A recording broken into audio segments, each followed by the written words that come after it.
What's up, everyone? Kevin Oak here. Decided to start a new series for you guys just to spice things up. I've kind of been off for like a month, not off from training, but competed a month ago. Been kind of just doing what I felt like in the gym, very low volume, just trying to get my joints healthy again. But I decided to start a new series called Why I'm Doing What I'm Doing. So we're going to start with squats. This was actually my first squat session since the meet, so this was on Thursday, so almost 4 weeks after. I usually take about a month to 6 weeks off from squatting after I compete. But I want to explain why I decided to do these squats with a band and why I'm doing a slow descent. And this is a slow descent for me. Not the first set. The first set I'll usually do at a somewhat normal pace just to get everything feeling right. But all the sets forward, I was doing a slow descent, so about 5 seconds. About 5 seconds going down, which is probably about 2 to 3 times slower than I normally would, with a slight pause so I take the stretch reflex out. The reason that I do the slow descent, which I give a lot of my clients, especially when they just start off with me, is so you can slow everything down and you can do the exact cues that you want to do. You can get to position that you want to get to without moving too quick, so you can really focus on everything. Basically, when you slow it down, it allows you to just do everything exactly how you want to do it instead of having to go with what you normally do because you're moving so quickly. So right now, what I'm focusing on with the band is getting my glute activated, or my glutes, I apologize, getting my glutes activated and working on keeping my knees out. In the past, I've had some issues with my knees kind of caving in, which is due to weaker glutes and having tighter glutes.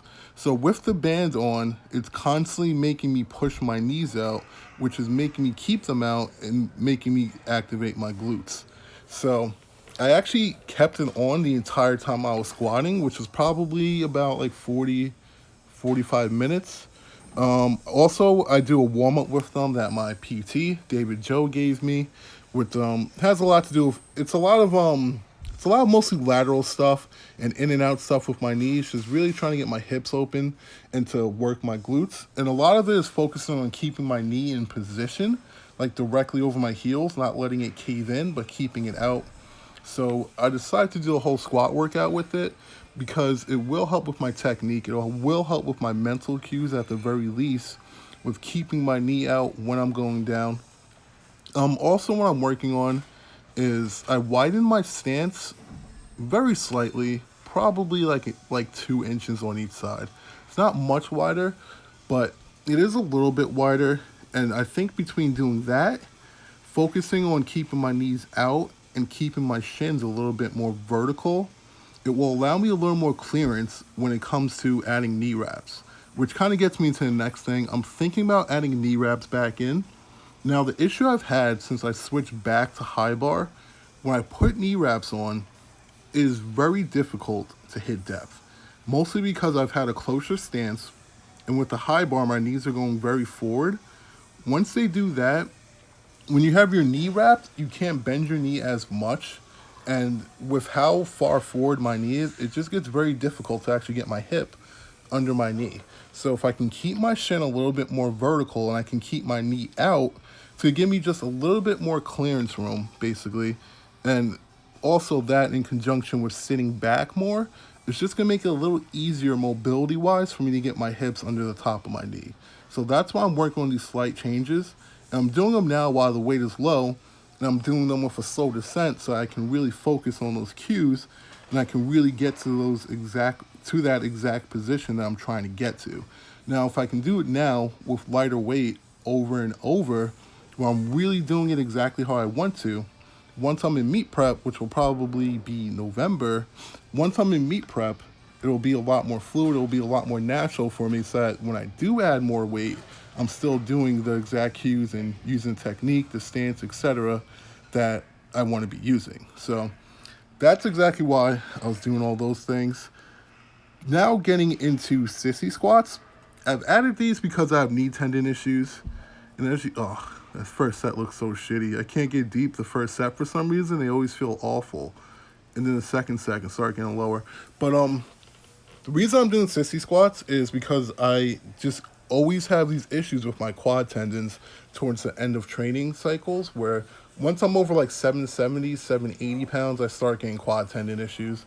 And the sissy squat seems like it addresses that substantially. I don't have problems with like I don't know the technical terms, but higher up in my quad, I don't have issues. My issues are down near my quad tendon and the teardrop. So sissy squats specifically work that area. They don't really work your upper quads. They're not getting into like the meat of the quads. They work the quad tendon. They work the teardrop. So I've been doing these, and funny enough, when I do them, my knees feel so much better after.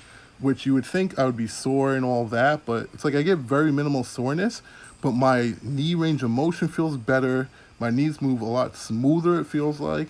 The day after I do these, when I wake up in the morning, my knees feel so much better than every other day of the week that I wake up. So I've been doing these twice a week. I haven't added weight yet. I've basically just been trying to get deeper and deeper because I'm really more so concerned about the range of motion of my knee right now. I'm kind of making sure I can get to those end ranges with my knee. So I've been doing those. Once I feel like I can do them very smoothly and there gets to a point where I'm like, all right, this is just way too easy. Like at that point, I might start adding weight. But until then, I just do a bunch of sets, like 4 or 5 sets, like 5 to 8 reps or so. I don't really do specific reps. I'm just like, all right, well, it feels like I should stop now. That's what I do. I go completely off feeling these. But yeah, that's why I'm doing the things I'm doing. Next video will probably be sumos, but we'll see. I'm probably not really gonna do the weightlifting stuff because it's not really what people are gonna want to see.